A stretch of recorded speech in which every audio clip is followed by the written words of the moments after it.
Imagine standing before a massive stone temple built 11,500 years ago by people who weren't supposed to have the knowledge or technology to create such wonders.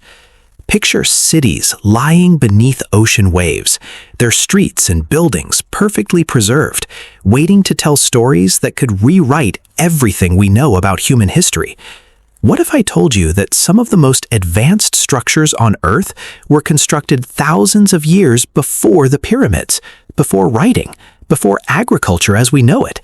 The truth is stranger than any ancient myth, and the evidence is mounting right beneath our feet and under our seas. Deep in southeastern Turkey, perched atop a wind-swept mountain ridge, stands a place that should not exist. Göbekli Tepe, which translates to Belly Hill, emerged from the earth in 1994, when German archaeologist Klaus Schmidt decided to investigate a site that had been dismissed decades earlier as nothing more than an abandoned medieval cemetery. What he found would shatter every assumption we held about early human civilization. Massive T-shaped limestone pillars, some towering 18 feet tall and weighing up to 50 tons, arranged in precise circular formations. These megaliths were not crude markers or simple structures. They were adorned with intricate carvings of wild animals, including lions, foxes, snakes, vultures, and scorpions. The stonework displayed a level of artistry and technical sophistication that seemed impossible for people living 11,500 years ago. The conventional narrative taught in every history classroom tells us that civilization began with agriculture. First came farming, then permanent settlements, then temples and cities. Göbekli Tepe turns this story completely upside down. The people who built these monuments were hunter-gatherers, nomadic groups who had not yet domesticated animals or cultivated crops. Yet somehow, they organized massive labor forces, quarried and transported multi-ton limestone blocks, carved them with precision tools, and erected them in geometrically perfect circles. The site predates Stonehenge by more than 6,000 years, and the Egyptian pyramids by 7,000 years. Ground-penetrating radar surveys have revealed that at least 16 additional megalithic rings remain buried across 22 acres, meaning that what has been excavated so far represents less than 5% of the total site. But here is what makes Göbekli Tepe even more mysterious. The builders did not live there permanently. No cooking hearths have been found, no residential structures, no trash pits filled with the debris of daily life. This was a place people traveled to, perhaps from great distances, for purposes we can only imagine. Was it a temple, a ceremonial gathering site, an astronomical observatory? The answer remains frustratingly out of reach, but what is clear is that constructing such a monument required organization, planning, and social cooperation on a scale previously thought impossible for prehistoric humans. Hundreds of workers would have needed to be fed and housed during construction. This necessity may have actually driven the development of agriculture, not the other way around. The desire to build and maintain this sacred site might have forced people to settle down and start farming to support the constant labor force. What happened to Göbekli Tepe is perhaps its greatest mystery. Around 8000 BCE, the entire complex was deliberately buried. Someone made the decision to fill in these magnificent structures with dirt and debris, preserving them perfectly for millennia. Why would a people invest so much effort into creating something extraordinary only to intentionally cover it up? Some researchers suggest it was a ritual closure, a way of sanctifying the site. Others believe climate changes or social upheaval forced the abandonment. Whatever the reason, this intentional burial kept the site hidden until modern archaeology finally uncovered its secrets. The discovery has forced scholars to completely reconsider the timeline of human civilization and the capabilities of our prehistoric ancestors. The oceans hold secrets that could be even more transformative. When the last ice age ended, approximately 12,000 years ago, global sea levels rose dramatically, potentially swallowing entire coastlines and the civilizations that thrived upon them. Scientists estimate that roughly 20 million square kilometers of land disappeared beneath the waves. Marine archaeology has become serious only in the last 50 years with scuba technology, revealing at least 500 submerged sites containing man-made structures worldwide. Off the southern coast of Yonaguni Island in Japan, beneath crystal-clear waters, lies a formation that has sparked intense debate for decades. Discovered in 1986 by a local dive instructor searching for good hammerhead shark viewing spots, the Yonaguni Monument presents a puzzle that continues to divide the scientific community. The formation consists of massive rectangular stone blocks, arranged in what appears to be terraced platforms, staircases, and even what some interpret as roads. Sharp angles, flat surfaces, and symmetrical arrangements dominate the structure, leading many to believe these features could not have formed naturally. Marine geologist Masaaki Kimura has spent years studying the site and remains convinced it represents the remains of an ancient city that existed when sea levels were much lower, potentially 10,000 years ago or more. The skeptics argue that geological processes, particularly the natural fracturing patterns of sandstone, could explain the formations. They point out that no pottery, tools, or other definitive artifacts have been found at the site, which would be expected if it were truly a human settlement. Yet supporters counter with observations that are harder to dismiss. Most intriguingly, the entire formation seems to be oriented in ways that suggest deliberate planning rather than random erosion. If the Yonaguni Monument is indeed man-made, it would represent one of the oldest architectural achievements in human history, created by a civilization advanced enough to work massive stone blocks with precision and purpose. The debate continues, with new technology allowing researchers to conduct more detailed surveys and analysis each year. Thousands of miles away, off the coast of Gujarat in western India, another underwater mystery has captured the imagination of archaeologists and historians. In 2001, scientists from the National Institute of Ocean Technology were conducting routine pollution surveys in the Gulf of Cambay when their sonar equipment detected something extraordinary. At a depth of approximately 120 feet, geometric patterns and what appeared to be structural formations covered a massive area of the seabed.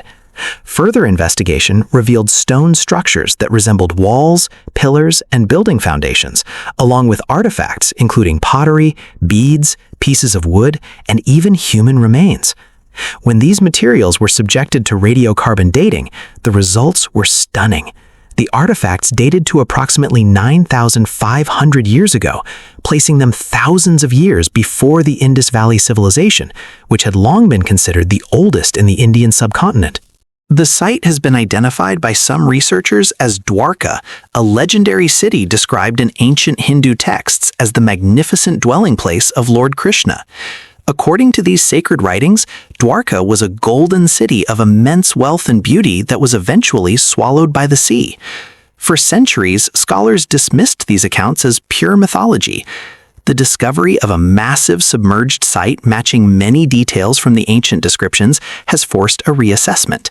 If these structures are confirmed to be part of a sophisticated urban settlement from 9,500 years ago, it would completely overturn our understanding of when and where civilization began. It would mean that advanced societies with architecture, trade networks, and complex social structures existed thousands of years before we thought possible. Indian authorities have conducted multiple expeditions to the site, recovering additional artifacts and attempting to map the extent of the submerged structures. The findings remain controversial, with some scientists urging caution about the interpretation of the data and calling for more rigorous investigation before drawing definitive conclusions. Not overly diving equipment to explore. Standing silent and enigmatic on the Giza Plateau in Egypt, the Great Sphinx has gazed across the desert for millennia. Conventional archaeology dates the Sphinx to around 2500 BCE, attributing its construction to the pharaoh Khafre during the 4th dynasty. But geologist Robert Schoch made an observation in the early 1990s that challenged this timeline in a fundamental way. Schoch examined the limestone enclosure surrounding the Sphinx and discovered extensive water erosion patterns. These were not the light weathering marks you would expect from wind and sand. They were deep, vertical fissures characteristic of heavy, sustained rainfall, the kind of precipitation that carves channels through stone over long periods. The problem with this finding is that Egypt has been an arid desert for thousands of years. The last time the region experienced the kind of rainfall needed to create such erosion was approximately 10,000 years ago, when the Sahara was a lush, green savanna with rivers and abundant vegetation. If Schock is correct, the Sphinx and its enclosure are far older than dynastic Egypt, predating the pharaohs by thousands of years. This would mean that an earlier, unknown civilization possessed the knowledge and capability to carve massive monuments from bedrock. Critics immediately pushed back, demanding to know where the pottery, tools, and other archaeological evidence of such a civilization could be found. Schock and his supporters argue that subsequent floods, erosion, and the activities of later cultures could have destroyed or buried such evidence. They also point to other anomalies on the Giza Plateau, including the massive megalithic blocks used in the Valley Temple, which are cut and fitted with a precision that baffles modern engineers. Additionally, some researchers like astronomer Robert Bauval have noted that the layout of the pyramids appears to align with the constellation Orion as it would have appeared around 10,500 BCE, providing another possible indicator of a much earlier construction date. The implications of a pre-dynastic Sphinx are staggering.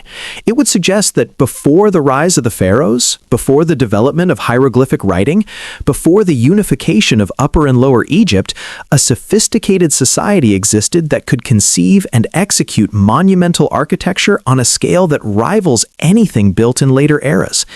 This hypothetical civilization would have possessed advanced knowledge of engineering, astronomy, and social organization, yet left behind few traces other than their most enduring monuments.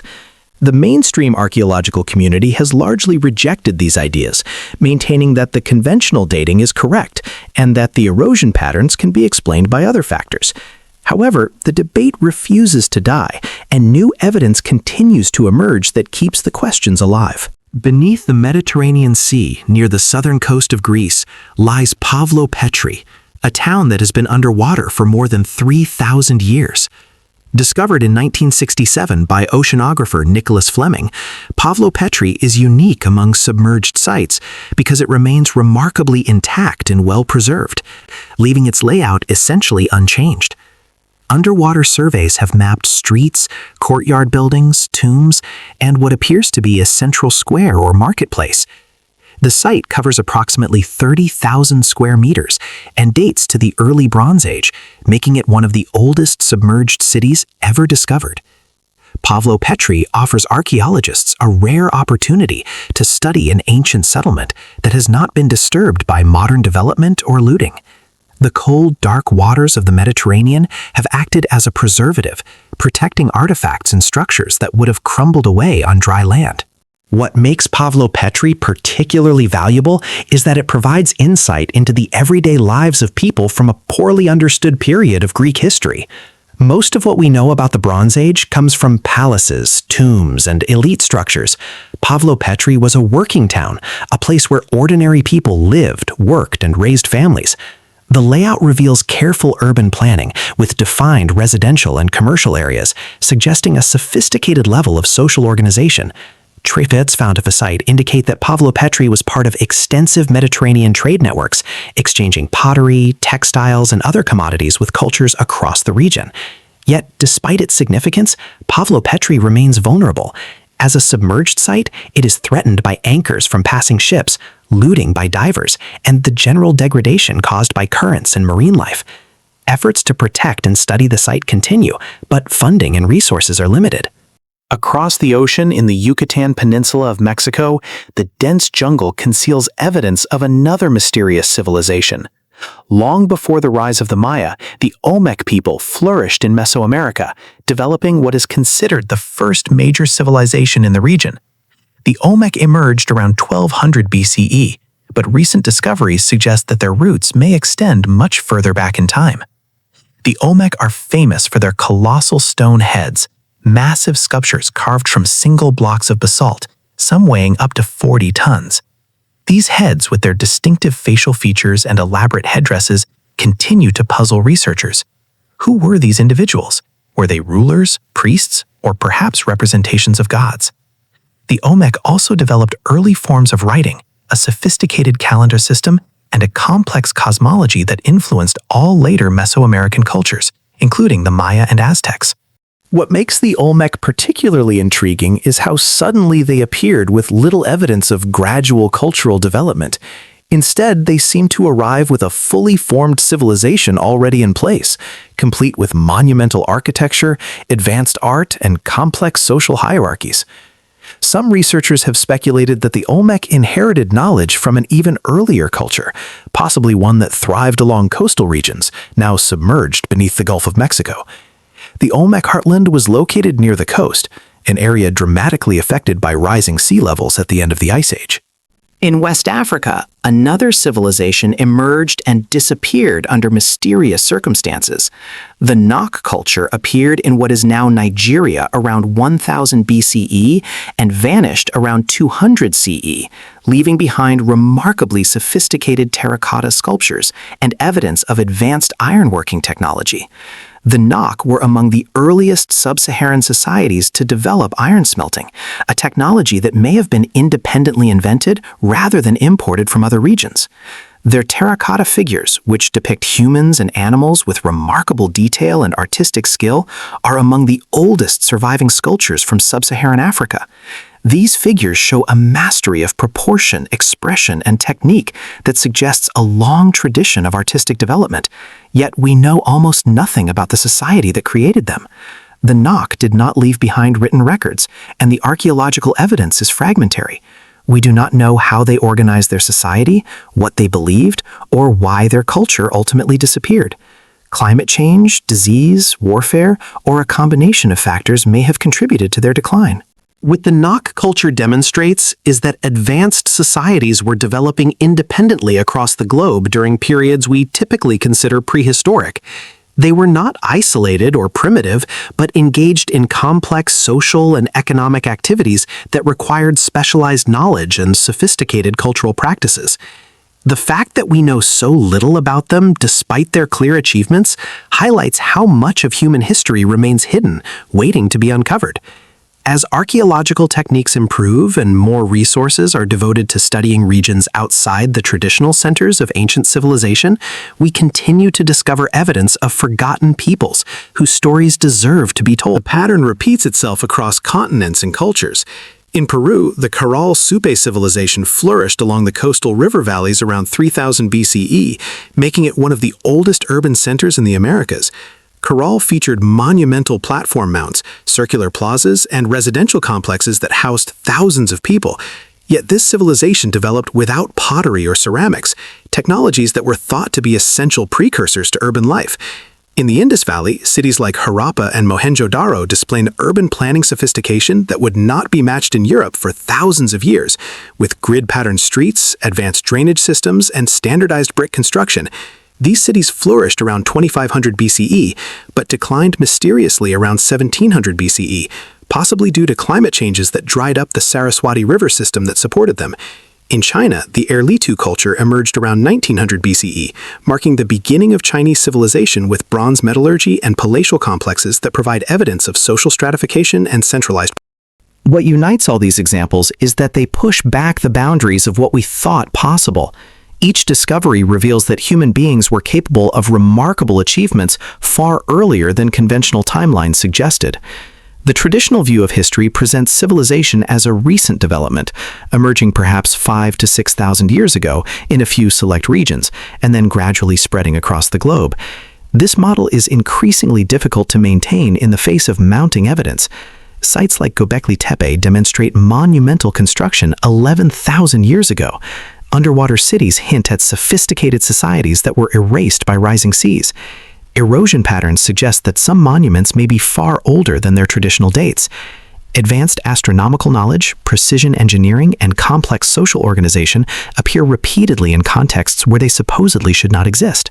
The resistance to revising these timelines comes partly from the nature of archaeological evidence itself. Proving that something is very old is relatively straightforward with modern dating techniques. Proving that something more advanced existed even earlier is much harder, especially when rising sea levels, tectonic activity, erosion, and the passage of time have destroyed most traces. The Earth is extraordinarily efficient at erasing evidence of human activity. Fossilization is rare. Most of what ancient people created was made from materials that decompose quickly.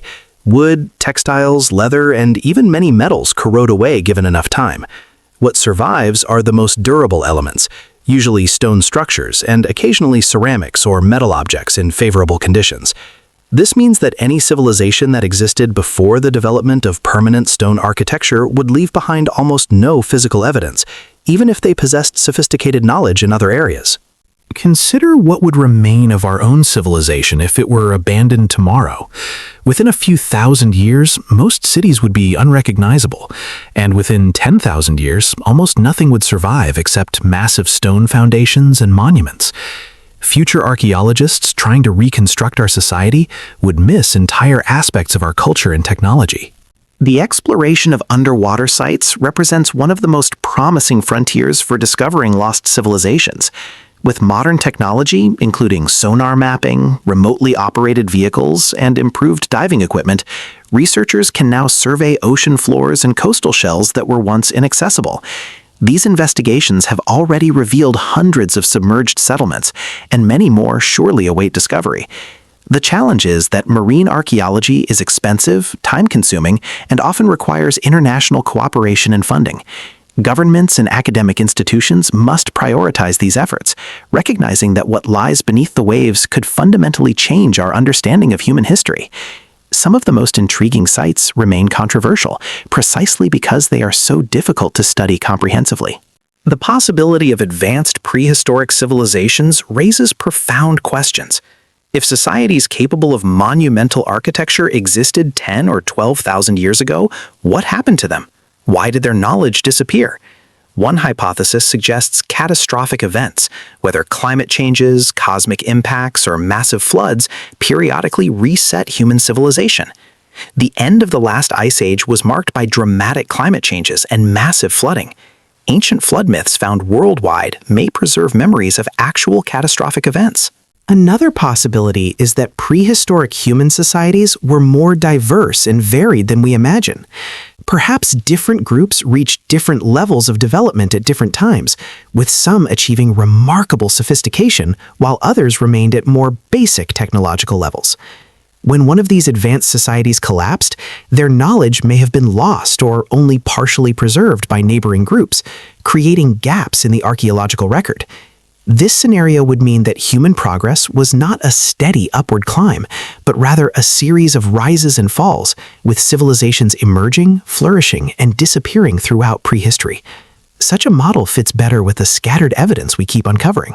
The debate over lost civilizations is often dismissed by mainstream archaeologists as fringe speculation, but the evidence continues to accumulate. New discoveries happen regularly, each adding another piece to an intriguing puzzle. Göbekli Tepe was unknown 30 years ago.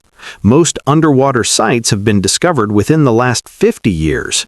Advanced dating techniques continue to push back the ages of known sites and structures. The pace of discovery is accelerating as technology improves and more researchers turn their attention to previously neglected regions and time periods. What we know about human history is a work in progress, not a settled narrative. The tools we use to investigate the past improve constantly, from ground-penetrating radar to satellite imagery to sophisticated chemical analysis techniques that can extract information from the smallest samples. Understanding these ancient civilizations matters beyond academic reasons. They represent our collective heritage and the story of what it means to be human. Studying how ancient civilizations rose and fell provides valuable lessons as we face climate change, resource depletion, and social upheaval. The past may hold keys to navigating the future. The journey to uncover lost civilizations continues, beneath jungles, under sands, across plains, and especially beneath the oceans covering 70% of our planet. Countless secrets await. Each excavation and sonar survey has the potential to overturn established theories. The story of human civilization is richer and more complex than any textbook teaches. We are only beginning to glimpse its full scope, and future generations will likely view our current understanding as incomplete. The lost civilizations that existed before history was written challenge us to expand our vision of what humanity has achieved and remind us that we still have much to learn about who we are and where we came from.